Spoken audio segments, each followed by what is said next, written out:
Happy holidays, everyone. Grab something pink, grab something green. As always, grab your goat because it is time for the Witches Movie Coven. This is where we should cackle. We are actually going to talk about Wicked. Yay! You have been waiting for this, or I have been waiting for this. I'm waiting for this. So we hope you all saw it. I am Patti Negri. I am one of your hosts. You might know me from Ghost Adventures, from the Witching Hour, my regular podcast, shows, conventions, bathroom halls across America. This is Black Phillip. This is Bling Phillip with his new gold necklace. I'll tell you about it. And let me introduce the co-host, or let them introduce themselves. Let's start with beautiful Courtney. That's me. I'm Courtney Buckley, ghost bait on Scared and Alone. And don't be alarmed, I may actually look a little green because I am battling a stomach bug. So I thought that was pretty appropriate for tonight. And I'm here and ready to talk Wicked. Thank you. Speaking of Greene, Richard-Lael. I am Greene and I'm not seasick. But I do am a little under the weather. But I am Richard-Lael. Richard-Lael is one name, not two. If I were just Richard, I would be a. I am known as the Gentleman Psychic. I am on Ghost Adventures on occasion. I am at University of Magicus. I am here. You know me here. And I read tarot, and I do psychic things here in New Orleans. Beautiful. Thank you. And to the pink and the green of it all, Miss Heather Greene. Hi, I am Heather Greene. I am the author of Lights, Camera, Witchcraft, which I'm going to hold up. There it is. And it is a critical history of witches in film and television in the U.S. Of course, The Wizard of Oz shows up at the very beginning and goes until the end. So you can read all about it right there.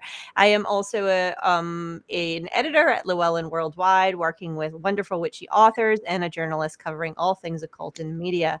So I missed everybody last week, but I'm happy to be back to talk about Wicked.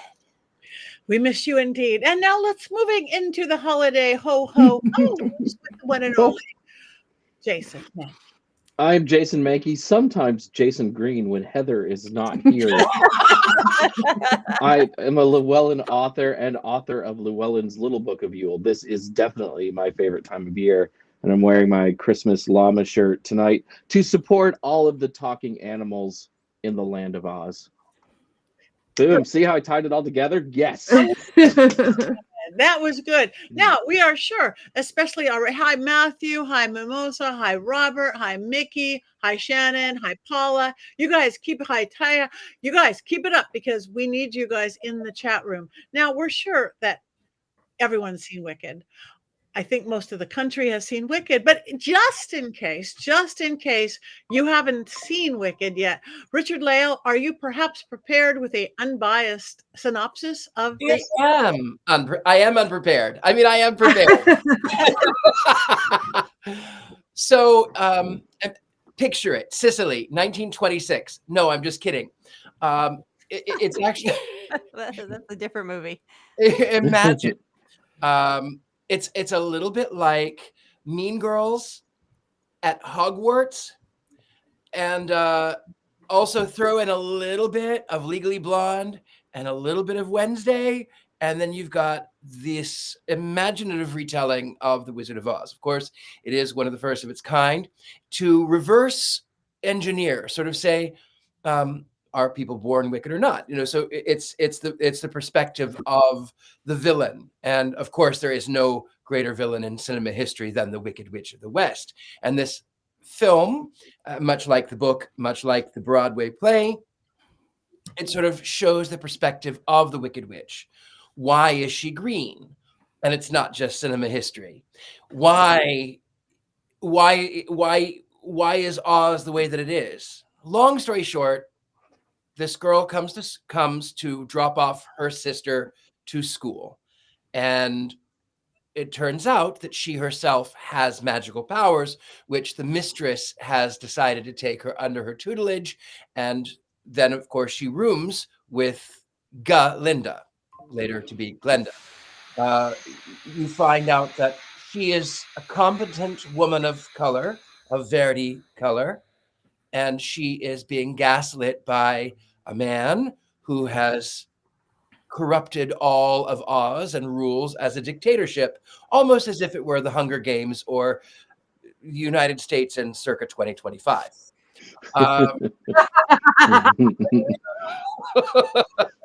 Nonetheless, you go through this journey, and of course, you meet some people that are not yet playing a big role. They will, because I've seen the musical. I haven't read the book. Fierro and Bach, and of course, you've got talking animals, and then it ends with what is ostensibly the end of Act 1 in the play, Defying Gravity, where all of Oz has come against the witch. She has learned to defy gravity. She's learned to fly. She has magically turned all of the monkeys into flying monkeys, and it was very painful for them. And of course, she tries to reverse it, but her spells cannot be reversed. And so when Oz is after her, and they've painted her as an enemy of the state, she defies gravity. She defies all of sort of the gaslighting, and that's about it until we get to Act 2. Thank you. That is beautiful. Thank you. Now that we understand the film, Heather, do you have 5 things for us that we really do need to know about Wicked? Yeah, I'm gonna do this one a little differently because you guys, it's all over the place and it's all over social media. So for me, telling you the normal stuff is pretty much what you can see if you just open up any social media thing. So I'm gonna do this a little differently. I do have 5 things. I'm gonna give you a little bit of information, context, etc. Then I'm going to talk about the next 3 things are going to be source material, because this is important. And this is what blows me away, that a lot of people aren't understanding the gravity of this particular, the fact that this is here. It is unbelievable. Then I'm going to do number 5, which is a little bit about whether Wicked is woke. And that's just something I want to bring up because it's a really important conversation that has been going around on social media and the conversations about this movie.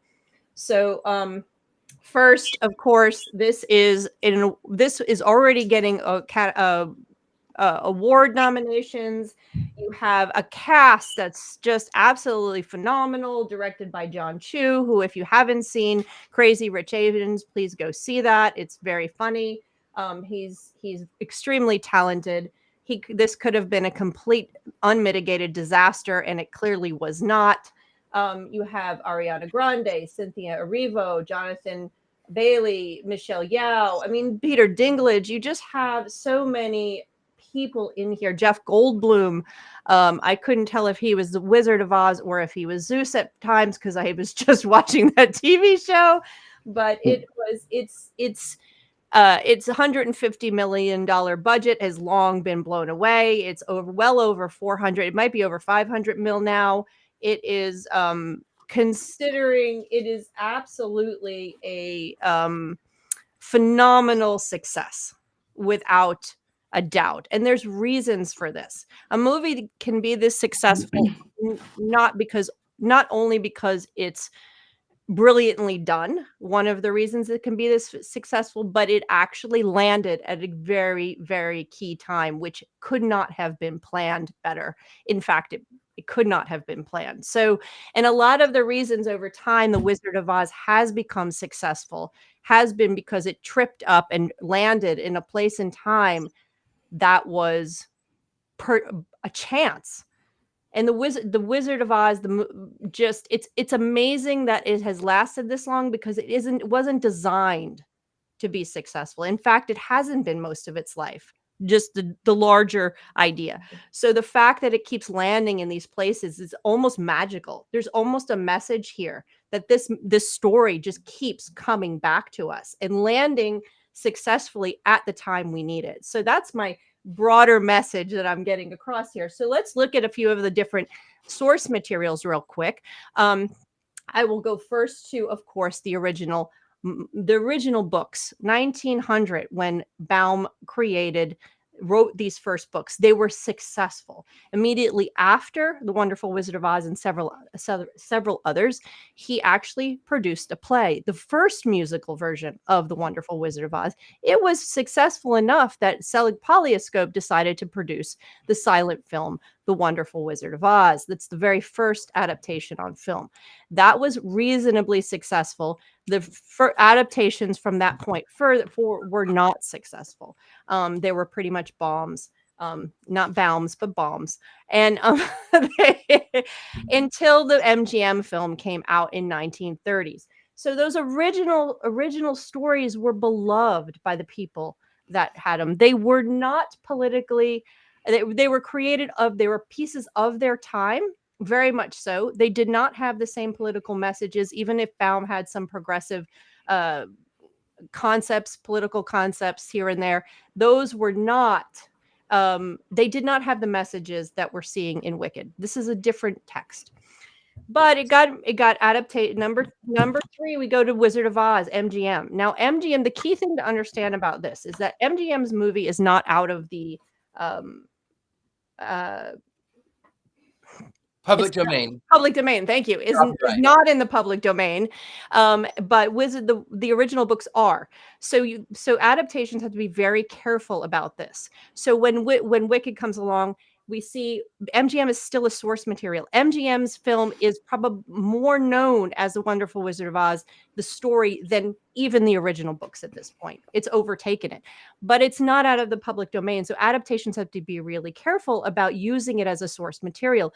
Of course it is. Why is it still a source material? Clearly, because it was the MGM film. If nothing else, it was the MGM film that made the Wicked Witch green. No film before that ever saw a witch being green. And there's a reason for that. It is not because somebody drank green liquid on the set and turned Margaret Hamilton green. That's not what happened. That's the wonderful story that we hear here. But in the actual, as a Technicolor, it was a technical problem with the new Technicolor that caused it. You can read it in my book, why it happened. It was a technical problem they were solving. And because of that technical problem, forever forward, from MGM film, we have Green Witches. So that alone is a nod to the original film, the MGM film, which was not successful until into the 60s and 70s. So you have that piece, okay, building on itself. Now, if you skip forward to 1990s, Wicked, the Life and Times of the Wicked Witch of the West was written by Gregory Maguire.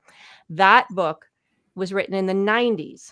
Okay. Now the MGM film has very different context, political context, socio-political messages in it. Still not the same. It was the book that changed everything.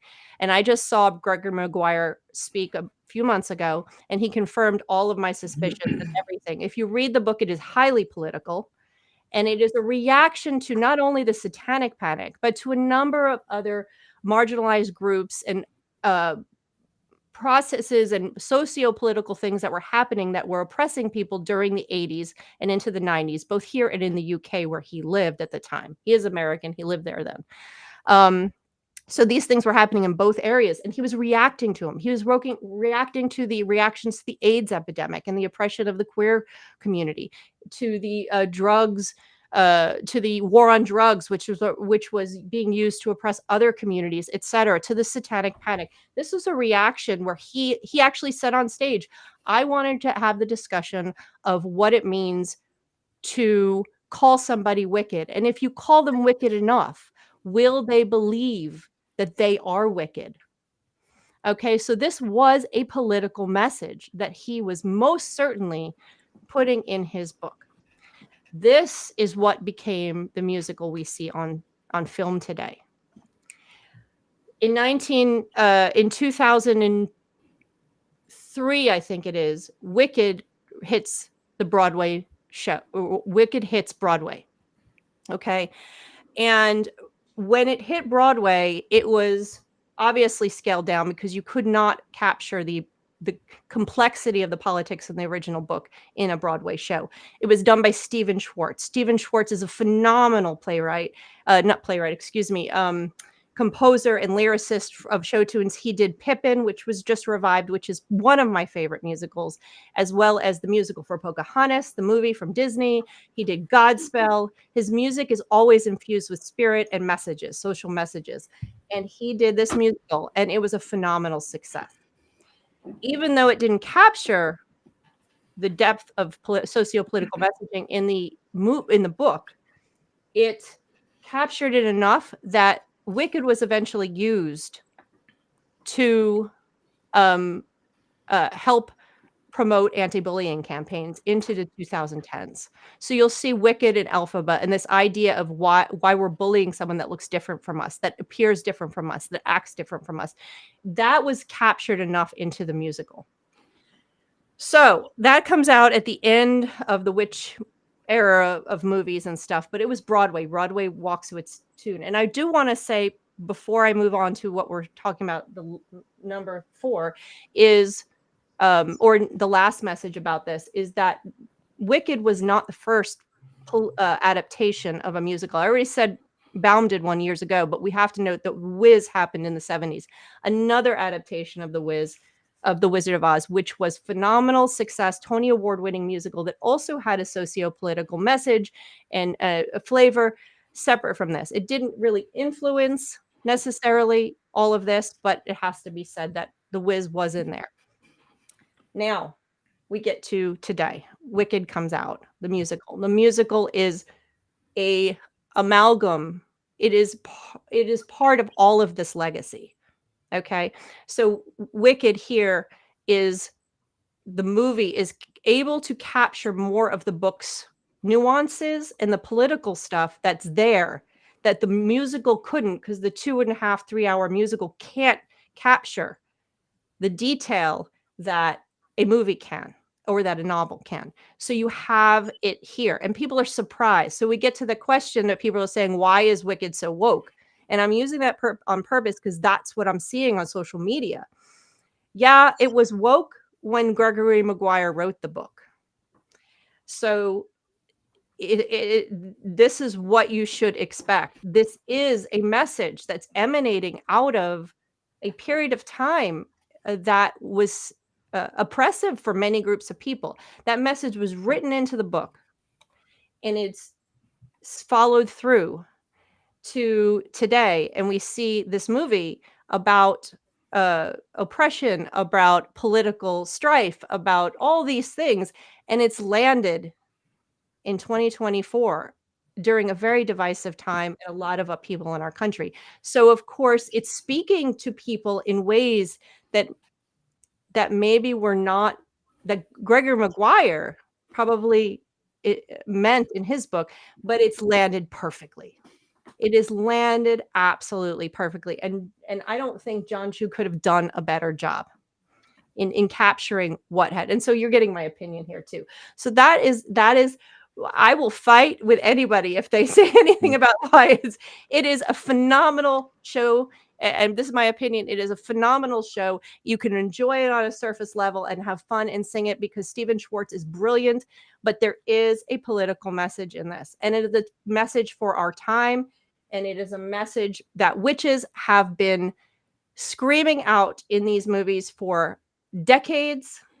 And I just wrote on social media, read my book to see how witches go from, oh my God, she's a witch, I'm going to save her and marry her and stick her away. And can you guys not hear me? I can hear you. Okay. Why witches are, oh my God, she's a witch, burn her, or she's a witch, fear her, to I'm a witch, fear me. That's what I said on social media. From the early days of when Baum first was writing, it was she's a witch, fear her. Now we get to Wicked on the screen today is I am a witch, fear me. And that's the evolution that we see. And that's my speech. And I'll be here all week. And thank you. Thank you. Thank you. Beautiful. Thank you. Claude, Heather, thank you. You've taken all the drama out of the show, Heather. Like, if we didn't like the movie, we would have to leave right now. It's like all the drama is gone. No. Where is the drama? There is tons. We can start singing at any Come on. moment. I Jason. wore Stop being the- a drama llama. I wore Stop the being a drama drama llama llama. sweater just for you, and now you're taking away the drama. I am not taking away anything. I'm just dancing through life. That's good. There is a little bit of drama that I actually wanted to address, if I may. We keep seeing the Broadway, the poster from the Broadway show. There was a little bit of anger and some confusion and some anger at the woman who played the witch. I can't remember her name, but Cynthia? Cynthia. She's a brilliant stage actress. They did it for the film poster. They did an homage to this, and a fan went in and covered her eyes and showed the lips, and where the fan did not mean it to be offensive, I feel rightfully so. The actress was offended because she was doing an homage to the Broadway show. She was not doing the Broadway show. And to cover her eyes is to take away her soul. And I really feel like that it was offensive. So controversy aside, I am actually on the side of the actress because I'm not a woman of color. I'm not a woman. That is not something that I have had to deal with. But I am different from other people. And as an actor myself, to have my soul taken away that way, I think it is highly offensive and highly inappropriate. Chad. Chad the Great and powerful. Powerful. The man behind the curtain. So I am so sorry I'm late. But we've been doing something special and we haven't left the venue yet. So if it's okay with you guys, I would love to derail whatever you're talking about and take you into this venue real quick and show you what my dear friend Theo, say hi to the folks at home. Hi, Theo. Hi, Theo. Oh. I would love to show you what we built if you guys would like to see it. Yes. Yes. Okay. Are you coming or are you going to chill here? I mean, I'll be right back. Okay. Okay. So tomorrow it's a celebration for Alice Brooks, the cinematographer of Wicked. And I was hired to create a set for them and some costumes. So, of course, I'm bringing all the characters. Oh, hi.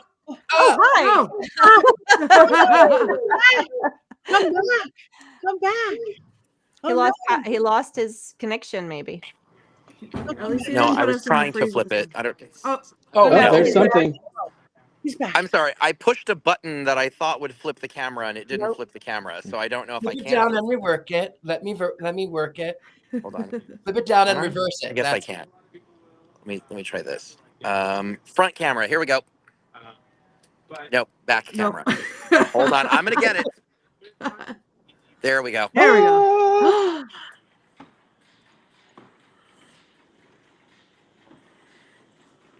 But wait, there's more. Oh As yeah, it gets just closer.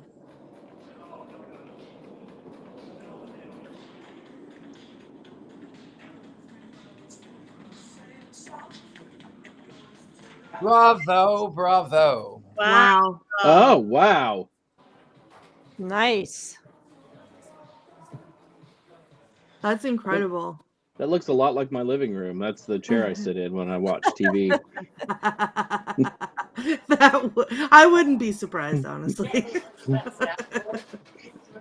Wow, that's amazing. That's incredible. so that was what we've been doing all day. Gorgeous. And it's a party. It's an award. What is it? It's a party, and they're gifting her a $12,000 lens for her next project. Wow. Wow. Yeah, it's nuts, but it's also very loud. Theo, let's go. Okay, he'll catch up. All right, so I'm here. I'm so sorry. I'm late, but I promise it was for a very good cause. Thank you so much. Oh wow. Oh. Oh, that was when I got to tour the set. The actual one. Nice. Yeah, I was sitting here. Oh, wow. There's the book. And there's the Grimmery. Mhm. I was sitting here hand sewing a tassel onto a lion head, and I was like, oh, I should send Rob pictures from when I got to go look at the things. That would make for interesting conversation. So Yes, most definitely. You should also tell us all about it because I'd love to hear about it. well, is it going to derail what you guys were currently discussing a moment ago? Is it okay to talk about it? Yes. Absolutely. Okay, so I replicated with help of all of my friends, including Theo, mostly Theo, a bunch of the costumes from the movie for San Diego Comic-Con. And so we went and we had Glinda and Elphaba and Fiero and Flying Monkeys and the Wizard, and we had Munchkins, and we had Madame. Did we have a Madame Horrible? For San Diego, I don't think so. What was Veronica dressed as? The Wizard. Oh, Veronica was the, yeah, okay. So anyway, so we did all these costumes. And I get this phone call from a friend of mine who is a Wizard of Oz historian, and she says, oh, my contact at Universal is trying to get a hold of you. They want you to build something for the premiere of the movie. And I was like, okay. And so I got in touch with Universal, and they said, we have a correspondent who will be on the red carpet, and we want a custom shiz uniform for them. Would you be interested in doing that? And I said, absolutely. So I did. And when I say I did, I mean me and my friend Eve and Theo and my friend Felicia, like, buckled down and built this uniform, which was very tricky to do because when his people sent us his measurements, they were wrong. So at the first fitting, nothing fit him. Everything was too big. And so we had to go back and do another fitting. Well, the interesting thing about having to go back and do another fitting is for all the press junkets, they took the indoor, like the interior sets. So the dorm room, the throne room, what else was that? I feel like there was another one. Was that the only two? It was those, and then there was the hallway of costumes. Oh, in the Hall of Costumes, right. And the Munchkin Land thing that they built, but it wasn't a set. So they brought a bunch of the interior sets over from England and rebuilt them at Universal Studios on the back lot. And they said, oh, if you're coming up to do a fitting with him again, he'll be here for the press junkets. Why, like, do you want to see the sets? And I was like, please, for the love of God, I would kill to visit the set. And so they gave us a very specific time frame to be there so that none of the celebrities would be in there and none of the other correspondents would be, in the way of our private tour. Not that we would be in the way. No, the other way around, of course, when I tell the story. And we get up there. They rebuilt a part of Munchkin Land out on the lot with tulips everywhere and the little huts and a chunk of the yellow brick road. And they took us into the sound stage, and it was all, wooden flats from behind, but we rounded a corner and there was the Oz head, and it was everything I could not to weep because it was massive, like gargantuan. The set was every bit as huge as it looks in the movie. It was enormous. The only thing that wasn't there was his miniature of Oz that he's built wasn't there. They did like a facsimile of it because that had been taken somewhere else for promotional purposes, but everything else was there and the head was there.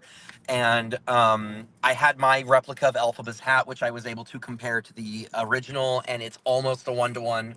I only had to tweak a few little details, but it was 1-to-1. I got to photograph the broom, the wand, the bubble dress, Fiero's Ozdust uniform, the wizard's costume, which is just a feat of engineering, Elphaba's clothing. All of her clothing is just absolutely incredible because it's also organic.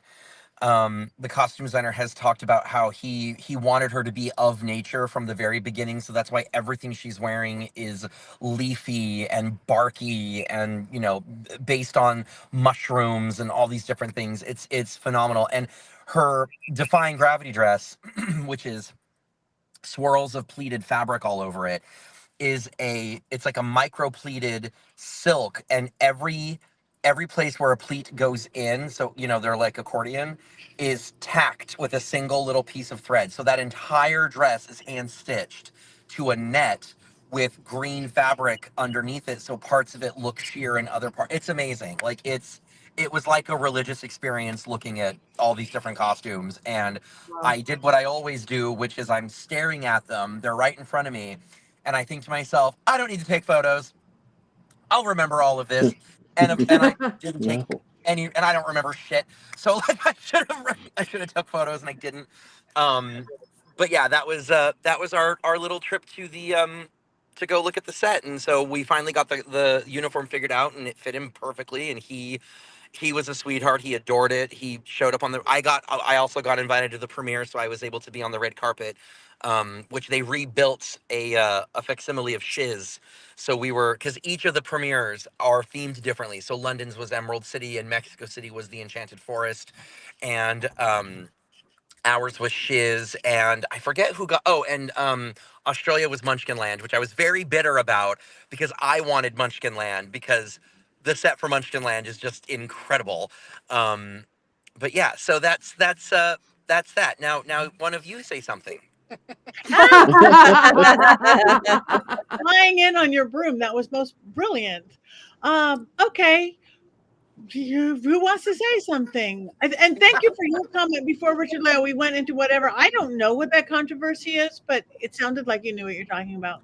Well, there was Yeah. a fan who had altered the image of the poster from the film to look like the image of the poster for the Broadway musical, and the actress got a lot of pushback because people said, "Oh, how dare you?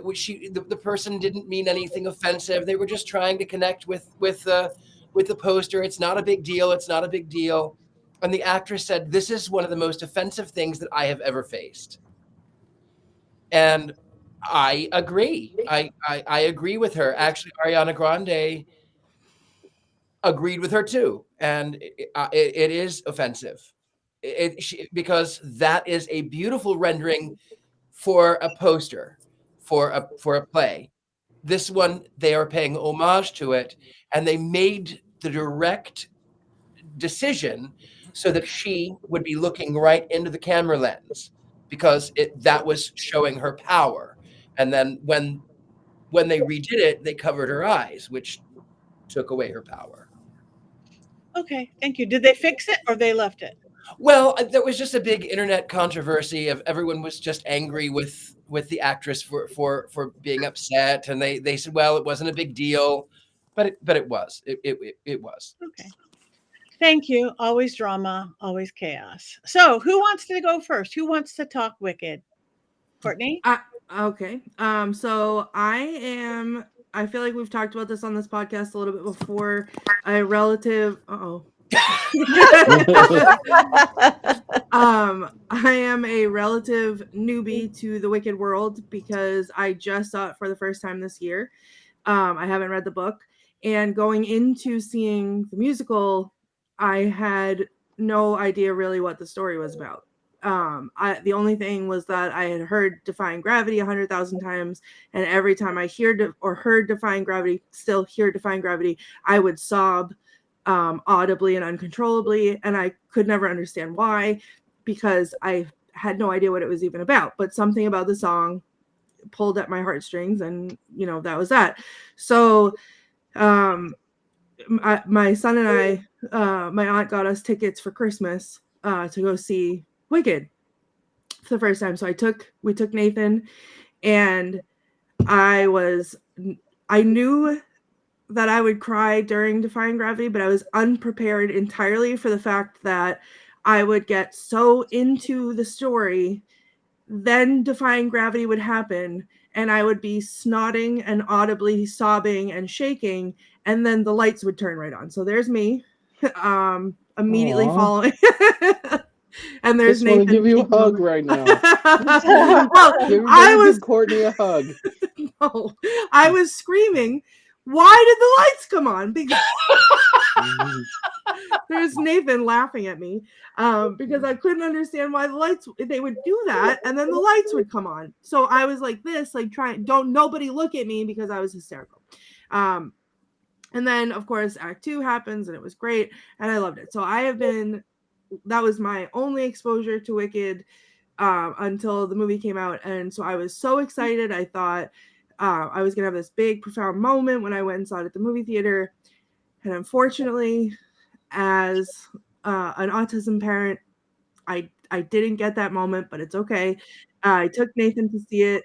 We went to a very late showing, which was my first mistake.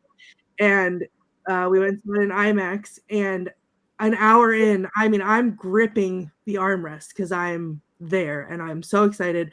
And an hour in, Nathan looks at me and says, I don't think I can sit through the rest of this. Now, it's a 3-hour long movie, so I'm his mother, and I would like to understand what's going on. But he refused to elaborate and then also refused to leave. So for the next 2 hours, I was very concerned with what was happening, that he felt like he had to leave, and not so concerned with watching the movie. So while I did get to enjoy it, I was not as immersed as I would have liked to be. So I didn't get my sobbing moment, which I was expecting. I'm looking forward to, when I'm feeling better, going back and seeing it again in the theater by myself and having that. And for anyone that feels worried about that story, turns out the problem was that he was too hot, which he told me when the movie was over. And when I said, well, why didn't you take your sweatshirt off or tell me so that I could have suggested that you take your sweatshirt off, he said, oh, I didn't think of that. So if in case anyone's wondering what it's like to see Wicked with a teenager, that's Parenting. Courtney, I have to agree with you on this point. I'm sitting here thinking, I don't know that I can sit through this show. And then what you just said is so impactful to me because my head was throbbing and I'm going to take the crown off. See, you are helping people even through the computer. See that, and that's on parenting. Well, So then all you do Courtney, is just take it off. Courtney, just wait and go see the sing-along, which opens on Christmas. That's literally what I'm waiting for, because I have been listening to it so I can learn the new ways that they sing the songs instead of the old ones that I was listening to, so I can make sure that I sing it right. And I will be insufferable when that happens. And also, let's not pretend like I'm not considering flying down to Atlanta just so that you and I can go see the sing-along together. Oh, that is a thought in my brain. You are welcome to join us. My daughter and I are, and you, and I will sob like you. And when the lights go up, I will have the same eyes. I don't know. I'm a little worried about the sing along because some people sing. Heather, I know you can really sing. And Courtney, you maybe can sing. I don't know. No, I can't. I definitely can't. I do, but I shouldn't. I hope that the music part is really loud. If it's really loud, it won't be the same movie. But if it's a whole crowd, there's something to. I've said this before, but there is something different about watching a movie on the big screen, the way it was meant to be enjoyed, with a theater full of people, because you get the reactions from that theater full of people and that energy, and you feed off of that. So with a theater full of people, even if they all are terrible at singing, it's the energy of everybody singing together that's going to make it fun no matter what. It doesn't have to be perfect. We're not Ariana Grande. We're not Cynthia Erivo. Like, that's not who is going to watch the movie. It's just people who will feel the songs in their heart and sing their little souls out. And that's what I want to be a part of. Yeah. Is there going to be one of those little dancing balls with the lyrics? That's what they do with the Grease sing-along. That'll help a little bit. Yeah. But boy, 60, 100 people in a theater doing Wicked karaoke frightens me greatly. It frightens me. I will be staying home that day. You guys are not invited. I will be seeing Nosferatu. Nosferatu. That is not a sing-along. Jason. Yes, Nosferatu. Jason says 60 to 100 people in the theater singing Wicked to the movie, and all I'm thinking is, I am there. Take my money. Take my money. I am happy for your happiness. That's what I will say. I can imagine taking my wife to that. I think she would last about 15 minutes before. I have an idea in my brain, Heather. I think that we should go to Jason's house like Christmas carolers, but sing Wicked at the top of our lungs off key.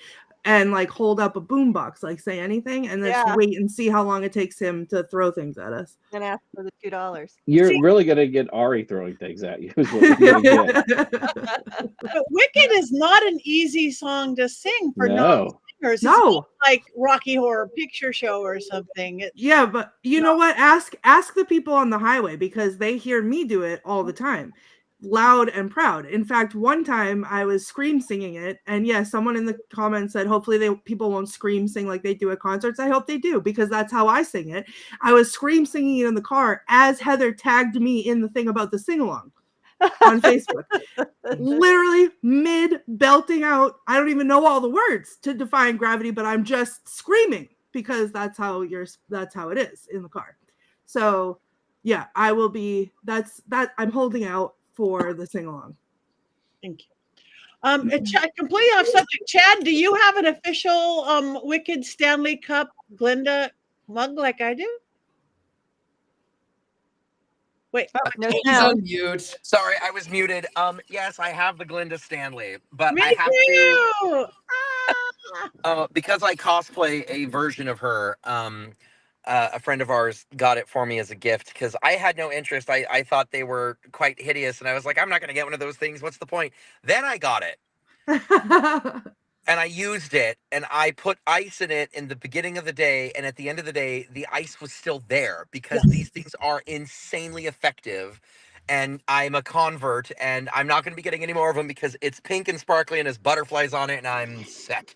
It's always Me too. and it's big and hard to lose. So And yeah, it will keep something cold for 14 days. It'll keep something hot for 14 days. And it's insane. That's crazy. Chad, can Yeah. I share some pictures with our producer of your costume? Oh, please. Yeah, now that I think about it, I should have sent some over. I'm gonna send them over right now to our producer Rob. Anyway, I am a Wizard of Oz girl always, since from birth on, from whatever. My favorite movie, as we've talked about, I've got all my Oz girl, everything. I love the play Wicked. I saw the play Wicked, but this just I loved this so much. It's not the play. It's certainly not Wizard of Oz, and it just had that touch of magic for me. Everything about it, just like Heather said, everything about it, the music, the costumes, the weird fabulous costumes, and I usually don't get that many details on a first watch through of anything, but you got everything. I can't think of one bad thing I could say about it, except that I'm worried about the sing along.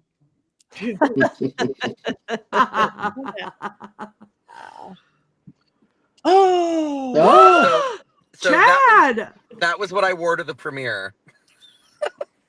That's awesome. I'm Gorgeous. obsessed. There's another one I sent too, which shows your actual character. So I thought it would be interesting to do a male Glinda, and I was racking my brain trying to figure out what his name would be, and then I realized that if her name is Galinda, what if I just remove a single letter? So I call him Gayland. Gayland the Good. And then my friend did a male Elphaba, and so with him we went real subtle. He's Elpha Bro. Oh my god. Nice. Nice. Beautiful. That's Let's incredible. go. So hopefully, when by the time we reach the end of our session, I will have made it home, and then when we do our wands up, I'll be able to do it with Glinda's wand because I have it. And that had been my plan. I had hoped actually to be in full costume for tonight, but our installation took way longer than anticipated, and I realized there was no way. Richard-Lael, you look smashing in green, by the way. I know you're green with envy. Actually, if I do this and I turn red, then we sort of become Christmas colors. Yes. Don't Well, get in the taken. book, some of the characters in some of the other parts had red skin. Yeah, I the didn't quadlings. Yeah. But I did some research. Yeah. So the book gets way deeper into the fascist analogy that the wizard ultimately is, and the people who live in the southern portion of Oz, the quadlings, they have reddish skin, and yeah, it's. Ooh, I almost said a major spoiler for the second movie, and I caught myself. So I'm not going to say it, but one of the characters who is a quadling, his name is Turtleheart. He's not in the musical, sadly, but he's a glass blower, and he actually taught Elphaba's father how to make glass beads. And so when the slippers show up, they were made using skills that Turtleheart taught to Elphaba's father, and he creates the shoes. But yeah, he's a quadling glass blower, and according to the description in the book, he's a hunk. He is yummy. Like, everyone is Team Turtleheart. Is he as hot as the Mangione fella? Close. Yeah. That. Give me that let me Monopoly tell money. you, as far as domestic terrorists go, let me tell you, I want more of those, please. That I feel like we should add like a timer to Chad's box. Like, will he get back in time to do thumbs up? Right? Like right now he's got 44 minutes and 20 seconds, right? Or 40, yeah, no. What is it? 14 minutes. And you've got 15 minutes. Yeah, like just have it going the whole time. it's gonna be close because welcome to Los Angeles. Yeah. I have so many things I want to say, and my mind is just blanking because I'm just so happy to be here with all of you guys. I love this movie so much. I've seen it 5 times. Richard-Lael, you were able to see it. You were able to watch it, right? Okay, I was good. able to see it. I was actually able to see it today. Okay, good. So you talk next. Sorry, what? No, so Richard-Lael talk next. Well, you know what? I will say, I had seen the musical before, God and damn it. Everyone's calling me, and I had seen the musical, and now I'm before, frozen. and we can No, hear you're you. not. You're definitely not frozen. No. I don't think he. Okay. Oh wait, I think he's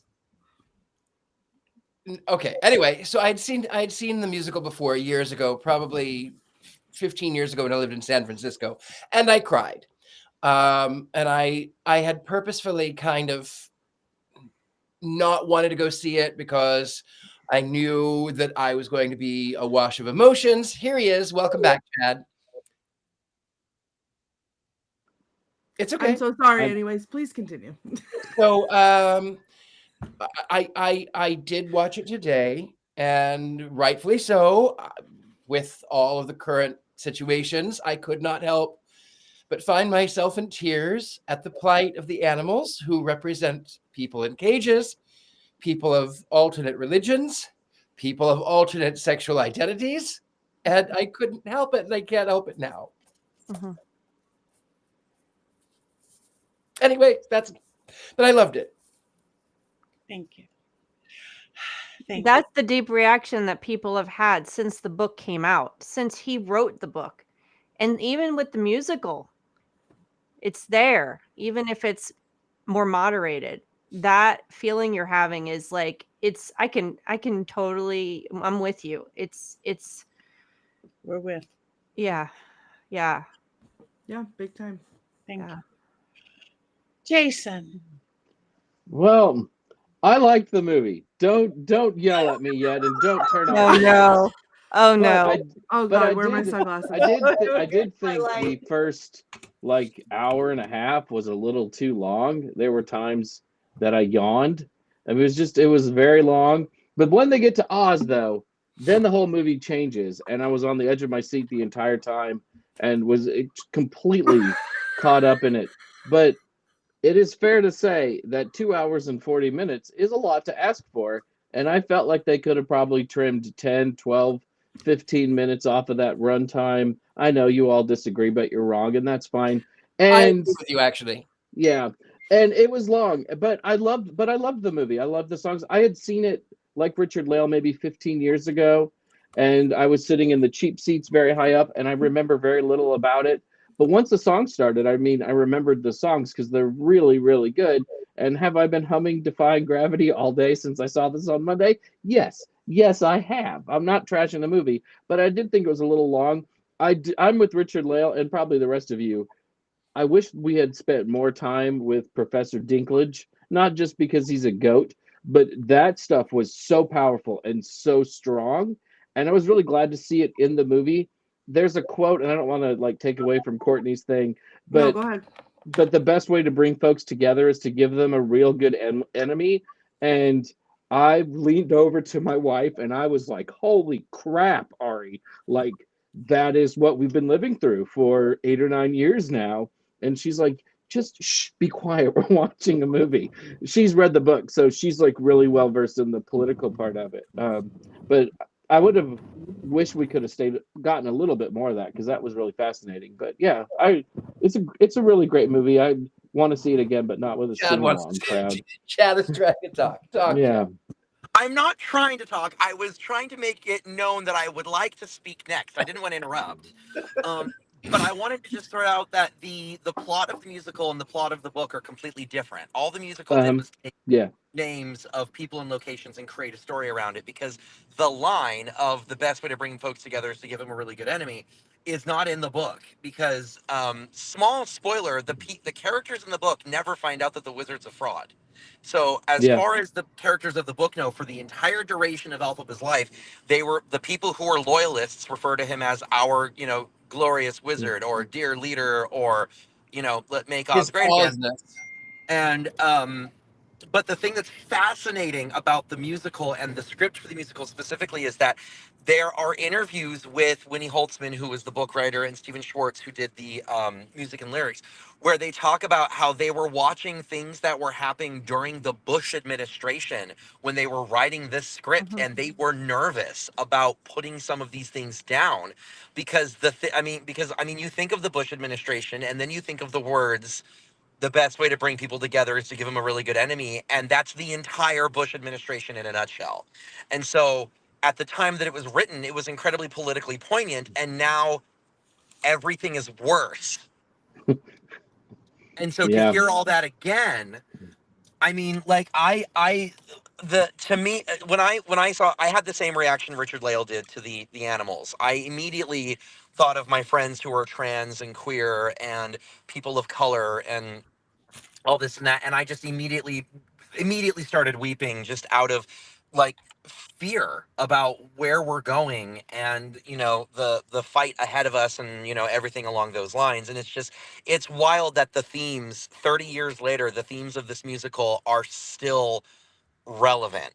And it's also heartbreaking that we as a society have not progressed at all. Well, we did progress and then we regressed, but yeah, I just wanted to jump in that when it was written, it was like, holy crap, this is a little politically racy, isn't it? And now it's like, you walking in with me, or you just drop? You can talk. Well, I was gonna ask. Well, I was gonna buy his dinner. Well, okay. This is over in like. Oh, okay. Yeah. Well, do you want me to drop you off so you can lift your wand? Behind the scenes of the Witches Movie Coven. We've got the I'm so timer sorry. I'm going so on sorry. in the corner. At least we're not in the freezer this time. So Well, you don't have a freezer to put you into. I'll be damned if I'm not going to punish Jason for the audacity.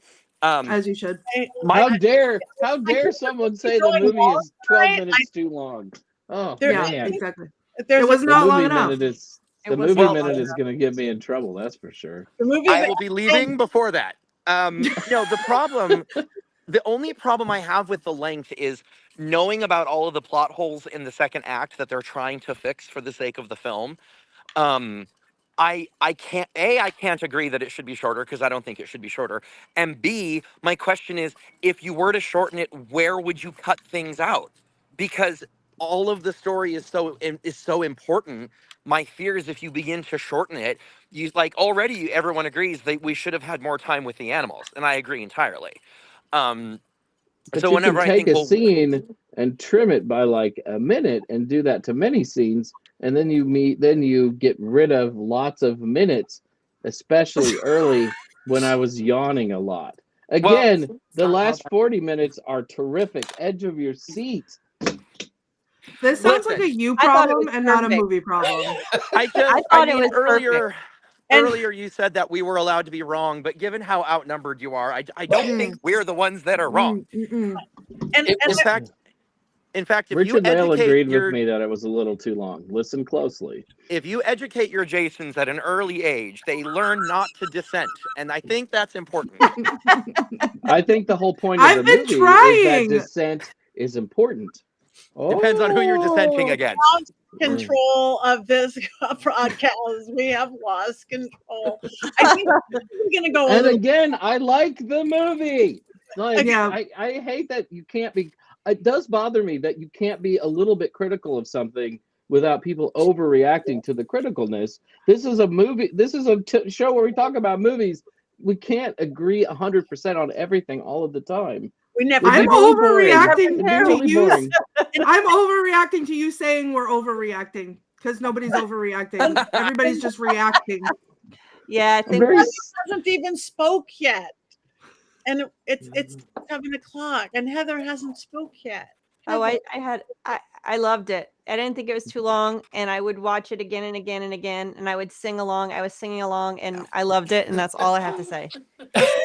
It is so powerful to me that I have literally, it brings me to say nothing except tears. I'm in awe. I'm in awe that this little property made in 1900 has exceeded all expectations. It's one of the most powerful, if not the most powerful, American piece of literature that affects witch representation. It is time and time again, all the places it's landed and amazingly, as I said, become popular because of sheer luck in some cases. And now here we are. I mean, that to me is so amazing, and I will cry. I was just listening to the music, and I'm like, I looked at my daughter. I went, I am going to be wrecked when the second movie comes out, when they sing For Good. Like and my daughter looked at me and grabbed my shoulders and said, like you weren't in the first one. I'm like, okay, fair enough. I mean, I feel it in every Stephen Schwartz musical. I feel that way. There's something about the words that he puts and the music he writes just hits me on such a spiritual and powerful level that yeah. So yeah. Thank you. It's everything. It's everything. I'm just going to keep going, and do we have quotes on this, Yes. Courtney?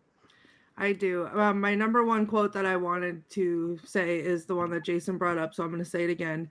That the best way to bring folks together is to give them a real good enemy. And I think that that's especially relevant, just like Heather said, that this movie happens to fall into place when it should, with current events, and not just the election events, but like current this week events. And so I'm not going to speak more on it than that, but I just feel like that rings true in a big way. Another one is Glinda says, "Don't be afraid." And Elphaba says, "I'm not afraid. It's the wizard who should be afraid of me." And I think that was extremely powerful. Fiyero says, "Why is it that every time I see you, you're causing some sort of commotion?" And Elphaba says, "I don't cause commotions. I am one." And I love her, and I want to be just like her. I'm not going to sing it. I'm going to say it, but Glinda and Elphaba say, for you see, my roommate is," and Glinda says, "unusually and exceedingly peculiar and altogether quite impossible to describe." And Elphaba says, "Blonde." Jason. Hey, Heather too, and Patty. I'm not talking to them. I'm talking to you. Well, there's the teacher voice right there. Oh, man. I'm talking to you. I'm just gonna go over to the corner over here. That's definitely the teacher parenting voice. Yep. Detention.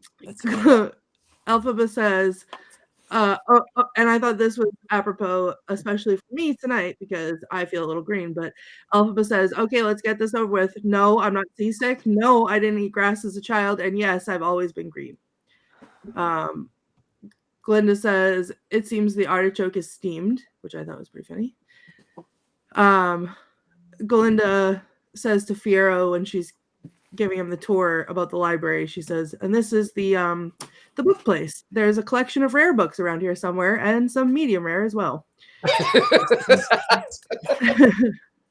Glinda says, dearest, darlingest Momsy and Popsicle, guess what? I can't hear your guesses because this is a letter. And then I have to do this quote, and I'm not going to do it. I'm not going to say it the right way. I'm just going to say it. But I see this constantly all over my TikTok, and it's just so funny. And I watch every video that has the sound in it. But it's during Popular. Glinda says, did they have brains or knowledge? And Elphaba says, well, actually. And Glinda says, don't make me laugh. They were. And Elphaba says, popular. And Glinda says, right. So those are my quotes. Thank you very much. Beautiful. And moving on to Jason. Okay, remember, I like this movie. So remember that. So I finally saw Wicked this past Monday night. I was a little slow to get to watch it. And while I was watching it, I couldn't help but think I had seen it before. Yes, I'd seen the musical like long, long ago, back when the Broadway production was on the road, but that's not quite it. I felt like I had seen Wicked before because the hype machine and production history of this film has been going on now for 15 years. I know that Heather, and probably especially Chad at this point, and many of the rest of you won't believe me when I say that, so I've compiled a timeline for you for fun. In 2010, Paramount Pictures bought the movie rights to Wicked. An executive at the time stated, "We think this property will sit in well with our other franchises. After the release of Wicked, we imagine creating a shared universe where the crew of Star Trek visits the land of Oz, or Elphaba flies through the air with Tom Cruise in a Top Gun crossover. Personally, I think people will really love to see Glinda team up with Optimus Prime and fight Megatron in a Transformers film."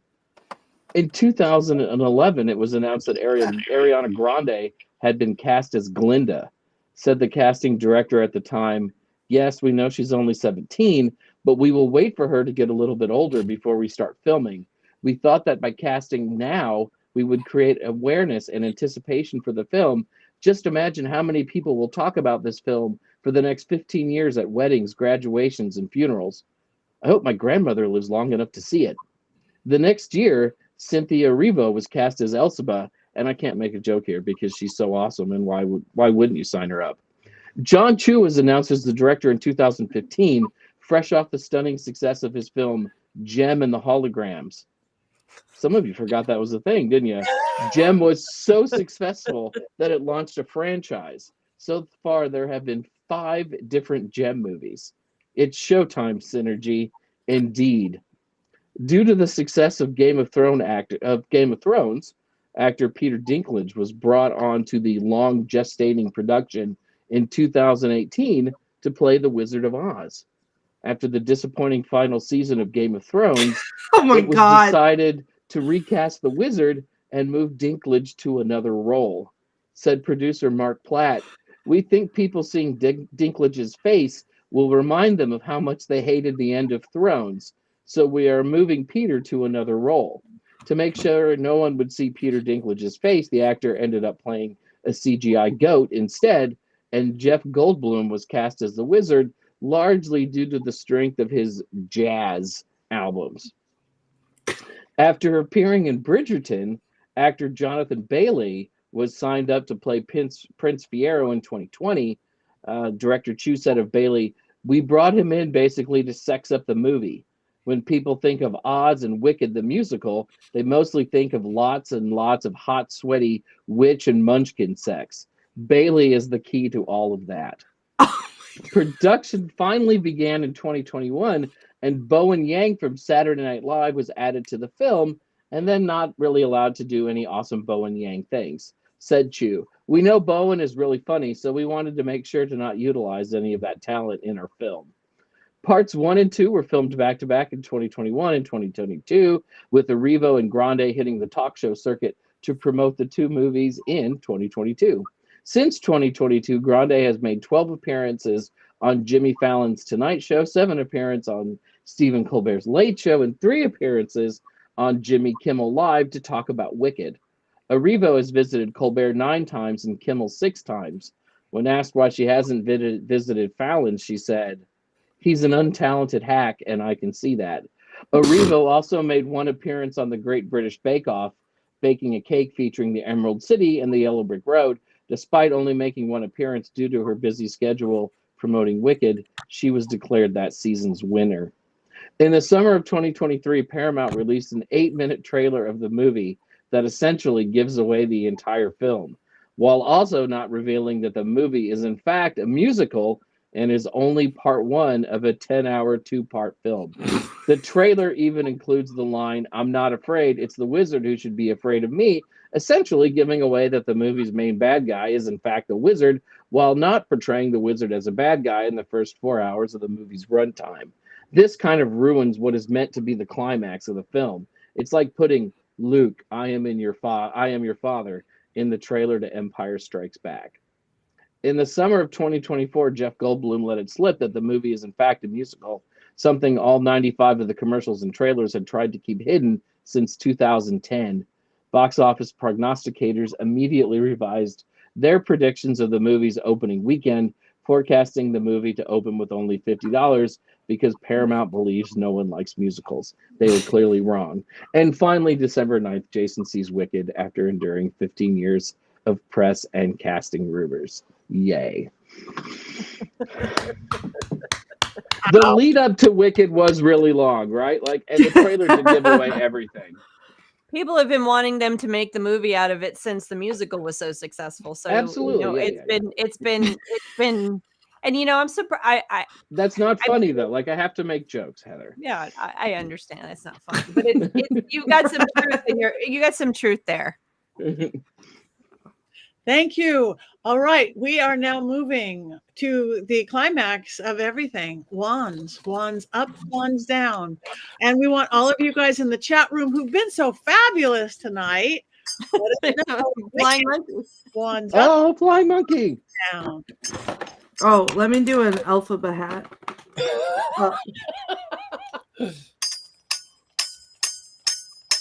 Oh, monkey. Monkey's up. Wands up. Glinda. Fly, my monkeys, fly. Okay, wands up for Mickey. Wands up, I think that's Tabitha. No ghost sex. Well, the other books are wicked. You guys aren't voting out there in the chat room. Is it just going to be all wands up? We'll see. Anyway. I'm looking forward to that Transformers crossover, though. That's where the real money will be after this is done. We did Wicked. Probably our most chaotic show ever, but as it should be. As it should be. And I don't even know what we're doing next week. Oh gosh, I probably should have had. I've been thinking about Wicked so much I forgot to look that up. Give me 1 second. Talk amongst yourselves. Talk amongst yourselves. Does anybody have anything coming up they want to talk about other than the holidays? We want to wish everybody happy holidays. I am done until after Christmas. Oh, I had a very proud, really quick witchy mom moment yesterday when my child looked me in my eyes and said, "What day is the winter solstice on?" And I was like, "Why do you need to know that?" And he was like, "I just need to know." And I was like, "Oh." And I looked it up and I told him, and he's like, "Oh, good, it's a Saturday."